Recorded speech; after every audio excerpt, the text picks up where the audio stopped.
In my neighborhood in Brooklyn, every boy had aspirations to be a baller at the Rucker. Those players were the local rock stars that a kid like me could actually see and touch. They commanded respect the minute they walked on the court, and they gave hope to those who had little else.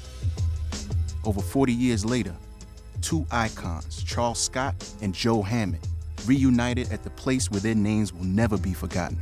So in the summertime, you came here if you were a basketball player of any significant value that you thought you would prove yourself here. This was the NBA to most Harlemites. That's right. Saturday and Sunday, this was our NBA. Believe that. And this was our opportunity to really display our skills in front of other people. The fence would be full with people. Full with people all the way up here. People be on top of that building there. Up on the highway. Up on the highway. Up on the project roof with binoculars. You ever seen any basketball tournament like that? Joe Hammond is a legend out here. So is Bobby Hunter. Julius Erving is up and coming. Charlie Scott's out here. You know, you've got guys who are playing, guys who could have played, guys who probably will get the chance to play through this tournament. And I'm glad to say that I remember seeing guys, Tiny Archibald played here. Yeah. Dave Cowens played here. Pee Wee Kirkland played here. You played here. I played here. Julius Erving, Joe Dupree, Manny Leaf, Walt Frazier. We just had the opportunity to really learn basketball on this court because if you couldn't play in Rucker, you wasn't known as a ball player. You wasn't known as a ball player. And then if you want to be known as a ball player, you better be in Rucker. You had to play at Rucker. Now, the Rucker was known for producing legends, but few had the legacy of Joe the Destroyer Hammond, a player who never played one single high school or college game, but he ruled the Harlem Summer Leagues. Joe Hammond was one of the very few guys that I played against that I said, if I took his skill level and took the skills that he had, those skills were the skills that pro athletes have. His skills were the skills that pro basketball players have. Joe was drafted right off the playground in the 1971 NBA hardship draft by the Lakers, but declined to sign because he was thriving on the streets as a drug dealer. Charles took a much different path and left the streets of Harlem for Tobacco Road. Charlie took it and went all the way with it, you know what I'm saying? And that was the difference between Charlie Scott and Joe Hammond, you know what I'm saying? And he became our hero, and he was a great ball player, without a doubt. You know what I'm saying? We all know that. Charles was recruited by the legendary Dean Smith and became the first scholarship African-American to attend the University of North Carolina. The All-American excelled on the court using that same toughness from playing at the Rucker to survive the racially charged South. I tell you, man, he was our hero. He was our hero, and we knew the history of the racism that they had down there, like I said, and Charlie went right there in North Carolina. Oh, man, you know how Harlem was? Man, he killing them. He playing too, man, you know what I'm saying?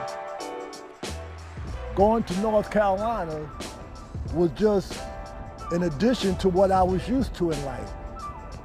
The competition, the competitiveness, but also the survival was the instincts that made it possible for me to really go down there and play.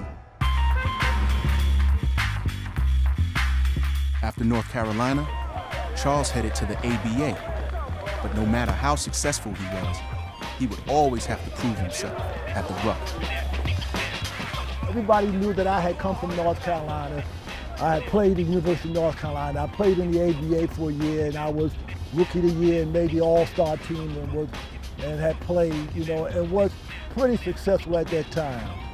So Joe, of course, was the icon of the Rucker, and Pee Wee was one of his proteges, and Pee Wee called me out, and I decided to take the challenge.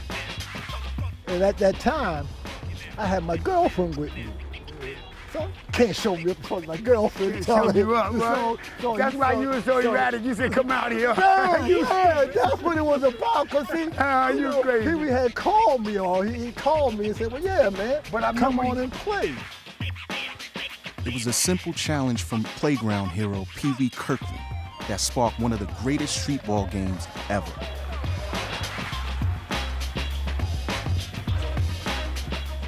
One thing about Charlie, he was competitive with anybody and everybody. It didn't make a difference who he played against.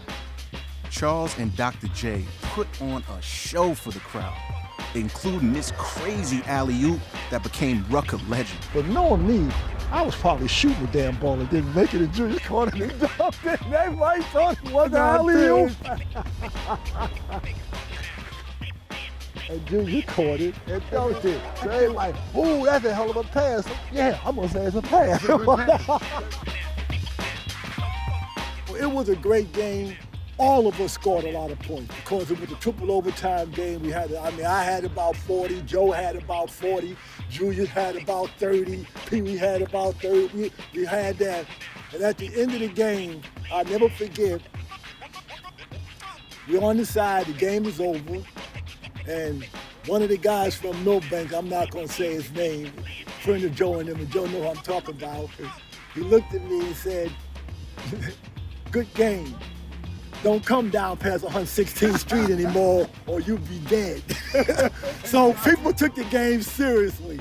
They took the game real seriously. And the funny thing about it was that I really never came past 116th Street after he told me that anyway, because they were serious about that. Well, you said you didn't venture past 116 anyway. I haven't gone past 116th Street since then.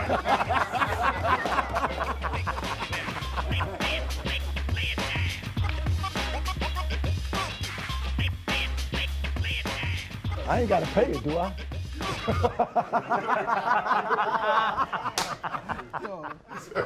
Still got some of that Italy. Hey, I was looking at New York in me one time. You never let that go. I ain't got to pay you, right?